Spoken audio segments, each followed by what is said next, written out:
ابن ابراہیم نے روایت کی ہے کہ قارون کی ہلاکت کا سبب یہ تھا کہ جب موسیٰ علیہ السلام نے بنی اسرائیل کو دریا سے نکالا اور خدا نے اپنی نعمتیں ان پر تمام کیں تو ان کو عمالقہ سے جنگ کرنے کا حکم دیا۔ ان لوگوں نے قبول نہ کیا تو ان کے لیے مقرر فرمایا کہ 40 سال تک صحرا میں حیران پھرا کریں۔ وہ لوگ شروع رات سے اٹھتے تھے اور گریہ وزاری کے ساتھ توریت و دعا پڑھنے میں مشغول ہوتے تھے۔ قارون بھی انہی میں تھا، وہ بھی توریت پڑھتا تھا، اس سے زیادہ خوش آواز ان میں کوئی نہ تھا۔ وہ کیمیا جانتا تھا اور بناتا تھا۔ جب بنی اسرائیل کے معاملے کو طول ہوا، ان لوگوں نے توبہ و انابت شروع کی، لیکن قارون نے پسند نہ کیا کہ توبہ میں ان کے ساتھ شریک ہو۔ چونکہ موسیٰ علیہ السلام اس کو دوست رکھتے تھے، اس لیے اس کے پاس تشریف لے گئے اور فرمایا کہ تیری قوم توبہ میں مشغول ہے اور تو یہاں بیٹھا ہے، جا کر ان کے ساتھ شریک ہو ورنہ تجھ پر عذاب نازل ہوگا۔ اس نے حضرت کے حکم کی کوئی حقیقت نہ سمجھی اور آپ کا مذاق اڑانے لگا۔ آپ غمگین ہو کر چلے آئے اور اس کے قصر کے سائے میں قریب ہی بیٹھ گئے۔ حضرت بال کا بنا ہوا جبہ پہنے ہوئے تھے اور عصا ہاتھ میں تھا۔ قارون کے حکم سے راکھ پانی میں مخلوط کر کے حضرت کے سر پر پھینکی گئی۔ ان کو بہت غصہ آیا۔ آپ کے شانے پر بال تھے، جب آپ کو غصہ آتا وہ بال کپڑے سے باہر نکل آتے اور ان سے خون جاری ہوتا۔ اس وقت موسیٰ علیہ السلام نے کہا، خداوندا، اگر میری وجہ سے قارون پر تو غضبناک نہیں ہوگا تو میں تیرا پیغمبر نہیں۔ حق تعالیٰ نے ان پر وحی فرمائی کہ میں نے آسمانوں اور زمینوں کو تمہارا تابع فرمان بنا دیا، جو حکم چاہو ان کو دو۔ قارون نے اپنے قصر کے دروازے موسیٰ علیہ السلام کے لیے بند کرا دیے تھے۔ موسیٰ علیہ السلام یہ سن کر آئے اور دروازوں کی جانب اشارہ کیا۔ آپ کے اعجاز سے تمام دروازے کھل گئے۔ آپ قصر میں داخل ہوئے، پر اس کی نگاہ پڑی، سمجھ گیا کہ عذاب کے لیے آتے ہیں، تو کہا، اے موسیٰ، میں آپ سے رحم اور قرابت کے حق سے جو میرے اور آپ کے درمیان ہے سوال کرتا ہوں کہ مجھ پر رحم فرمائیے۔ موسیٰ علیہ السلام نے کہا، اے فرزند لادی، مجھ سے بات نہ کر۔ پھر زمین کو حکم دیا کہ قارون کو لے لے۔ پس قصر اور جو کچھ اس میں تھا زمین میں دھنس گیا اور قارون بھی زانوں تک زمین کے اندر ہو گیا اور رونے لگا اور موسیٰ علیہ السلام کو رحم کرنے کی قسم دی۔ حضرت موسیٰ نے پھر کہا کہ اے فرزند لادی، مجھ سے گفتگو نہ کر۔ اس نے ہر چند استغاثہ کیا مگر کوئی فائدہ نہ ہوا، یہاں تک کہ زمین میں پوشیدہ ہو گیا۔ جب موسیٰ علیہ السلام اپنے مناجات کے مقام پر آئے، حق تعالیٰ نے فرمایا، اے فرزند لادی، مجھ سے بات نہ کر۔ موسیٰ سمجھ گئے قارون پر رحم نہ کرنے کے سبب سے یہ خدا کا عتاب ہے۔ عرض کی، پروردگار، قارون نے مجھ کو بغیر تیرے پکارا اور بغیر تیرے قسم دی، اگر تیری قسم دیتا میں قبول کرتا۔ پھر خدا نے اسی جواب کا اعادہ فرمایا جو موسیٰ علیہ السلام نے قارون کو دیا تھا۔ موسیٰ نے کہا، خداوندا، اگر میں جانتا کہ تیری رضا اس کی خواہش قبول کرنے میں ہے تو میں یقیناً قبول کر لیتا۔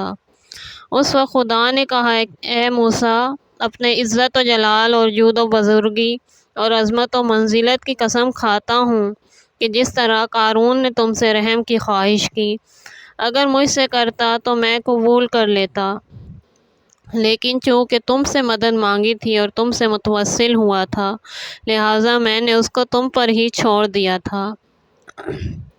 اے پسر عمران، موت کے خوف سے گھبراؤ مت، کیونکہ میں نے ہر نفس کے لیے موت کو مقرر کیا ہے اور تمہارے لیے راحت کا مقام مہیا کیا ہے، جس کو اگر تم دیکھ لو اور اس جگہ پہنچ جاؤ تو تمہاری آنکھیں روشن ہو جائیں۔ تعالیٰ نے موسیٰ علیہ السلام پر وحی کی کہ بنی اسرائیل کو حکم دیں کہ اپنی چادروں میں 4 ڈوریں ہر طرف لگائیں اور ایک آسمانی ڈور لٹکائیں۔ موسیٰ نے بنی اسرائیل کو بلا کر فرمایا کہ خدا نے تم کو حکم دیا ہے کہ اپنی رداؤں میں آسمانی رنگ کے ڈورے لٹکاؤ، تاکہ جب ان کو دیکھو اپنے خدا کو یاد کرو، وہ عنقریب اپنی کتاب تمہارے لیے نازل کرے گا۔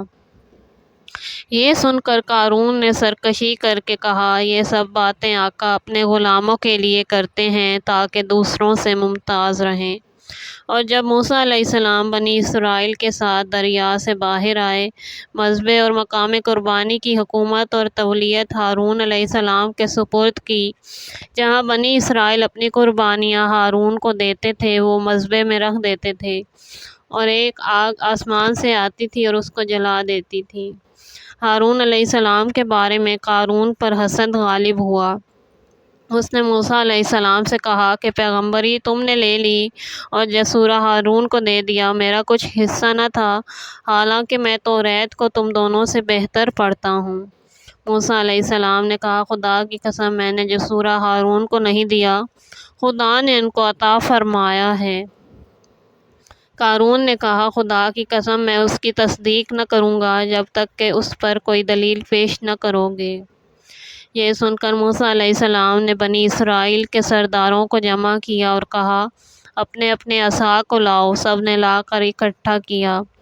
حضرت نے ان سب کو اس مکان میں رکھا جس میں عبادت الہی کرتے تھے اور فرمایا، تم سب لوگ رات کو ان عصاؤں کی نگرانی کرو، اور دوسرے روز حکم دیا کہ تمام عصا باہر نکالے جائیں۔ باہر لائے گئے تو کسی میں کوئی تغیر نہیں ہوا تھا مگر ہارون علیہ السلام کا عصا سبز ہو گیا تھا اور اس میں بادام کی پتیوں کی طرح پتیاں نکل آئی تھیں۔ موسیٰ علیہ السلام نے فرمایا، اے قارون، اب تو نے سمجھا کہ ہارون کا امتیاز خدا داد ہے۔ قارون نے کہا، یہ اور جادوؤں سے زیادہ تعجب خیز جادو نہیں ہے جو تم نے کیا۔ پھر غضبناک ہو کر اٹھایا اور اپنے ساتھیوں کو لے کر موسیٰ کے لشکر سے جدا ہو گیا، تاہم موسیٰ علیہ السلام اس کے ساتھ مہربانی سے پیش آتے رہے اور اس کی قرابت کی رعایت کرتے رہے۔ وہ ہمیشہ موسیٰ کو آزار پہنچاتا رہا اور ہر روز اس کی سرکشی اور دشمنی زیادہ ہوتی گئی، یہاں تک کہ اس نے ایک مکان بنوایا اور اس کی دیواروں پر صفحۂ طلاء نصب کیے۔ بنی اسرائیل ہر صبح و شام اس کے پاس جاتے تھے، وہ ان کو کھانا کھلاتا اور لوگ موسیٰ علیہ السلام کا مذاق اڑایا کرتے، یہاں تک کہ حق تعالیٰ نے موسیٰ علیہ السلام پر زکوٰۃ کا حکم نازل فرمایا کہ بنی اسرائیل کے امیروں سے وصول کریں۔ موسیٰ قارون کے پاس تشریف لے گئے اور اس سے 1000 دینار پر 1 دینار اور 1000 درہم پر 1 درہم اور 1000 گوسفند پر 1 گوسفند، اسی طرح اس کے تمام اموال پر زکوٰۃ طلب کی۔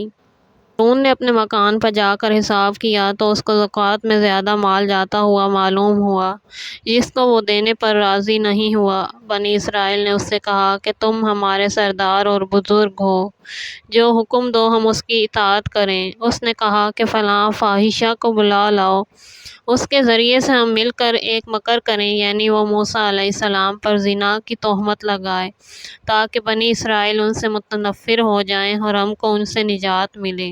اس کو بلا لائے۔ قارون نے اس سے 1000 اشرفی یا ایک طلائی تشت کا وعدہ کیا، یا کہا کہ جو کچھ تو طلب کرے گی دوں گا، بشرط یہ کہ تو بنی اسرائیل کے سامنے کل موسیٰ علیہ السلام پر زنا کا الزام لگا دے۔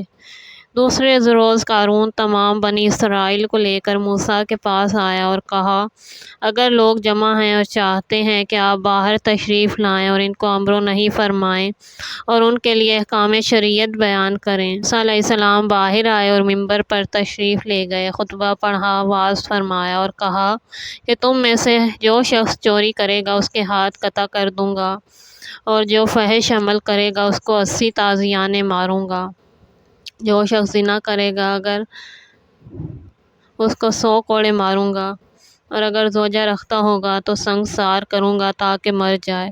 اس وقت قارون بولا، خواہ آپ ہی کیوں نہ ہوں؟ فرمایا، ہاں، خواہ میں ہی ہوں۔ قارون نے کہا، بنی اسرائیل کہتے ہیں کہ آپ نے فلاں فاحشہ کے ساتھ زنا کی ہے۔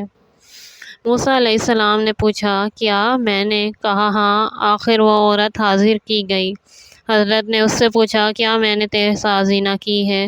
اسی خدا کے حق سے کہنا جس نے بنی اسرائیل کے لیے دریا کو پھاڑا اور مجھ پر توریت نازل فرمائی۔ اس عورت نے کہا، نہیں، یہ لوگ جھوٹ کہتے ہیں، بلکہ قارون نے مجھ کو مال کی لالچ دے کر آمادہ کیا ہے کہ میں آپ کو متہم کروں۔ یہ سن کر قارون نے سر جھکا لیا اور بنی اسرائیل ساکت ہو گئے۔ موسیٰ علیہ السلام سجدے میں گر پڑے اور تضرع زاری کے ساتھ درگاہ باری میں عرض کی، خداوندا، تیرا دشمن میرے در پہ آزار ہے اور چاہتا ہے کہ مجھے رسوا کرے۔ خداوندا، اگر میں تیرا پیغمبر ہوں تو میری خاطر سے اس پر غضب فرما اور مجھے اس پر مسلط کر۔ خداوند عالم نے ان پر وحی فرمائی کہ سر سجدے سے اٹھاؤ اور زمین کو جو چاہو حکم دو، وہ تمہاری اطاعت کرے گی۔ یہ سن کر موسیٰ علیہ السلام نے بنی اسرائیل سے کہا کہ خدا نے مجھ کو اسی طرح قارون پر مسلط کیا ہے جس طرح فرعون پر مبعوث کیا تھا، اور حکم دیا کہ جو شخص اس کے ساتھیوں میں سے ہو اس کے ساتھ رہے، جو اس کو دوست نہ رکھتا ہو اس سے جدا ہو جائے۔ سن کر سوائے 2 شخصوں کے سب اس سے علیحدہ ہو گئے۔ پھر موسیٰ علیہ السلام نے زمین سے خطاب فرمایا کہ ان کو نگل لے، تو ان کے قدم زمین میں دھنس گئے۔ پھر فرمایا کہ اور نگل، تو وہ زانوں تک زمین کے اندر ہو گئے۔ پھر فرمایا کمر تک زمین میں چلے گئے۔ پھر فرمایا تو گردن تک نیچے ہو گئے۔ وہ لوگ موسیٰ علیہ السلام سے فریاد و استغاثہ کرتے رہے، اور قارون رحم کرنے کی حضرت کو قسم دیتا تھا۔ بعض روایتوں کی بنا پر اس نے 70 مرتبہ قسم دی، مگر موسیٰ علیہ السلام نے التفات نہ کیا، یہاں تک کہ وہ لوگ زمین میں دھنس گئے۔ اس وقت حق تعالیٰ نے موسیٰ پر وحی نازل فرمائی کہ ان لوگوں نے 70 مرتبہ فریاد کی اور تم نے رحم نہ کیا۔ میں اپنے عزت و جلال کی قسم کھاتا ہوں کہ اگر مجھ سے 1 مرتبہ استغاثہ کرتے تو وہ یقیناً اپنی امداد اور فریاد رسی کے لیے اپنے نزدیک مجھ کے پاتے۔ اس کے بعد بنی اسرائیل نے کہا کہ موسیٰ علیہ السلام نے قارون کی ہلاکت کی اس لیے دعا کی کہ وہ زمین میں دھنس جائے تو خود اس کے اموال اور خزانوں پر متصرف ہوں۔ جب موسیٰ علیہ السلام نے یہ سنا تو پھر دعا کی، اور قارون کے مکانات، اموال اور خزانے سب زمین میں دھنس گئے۔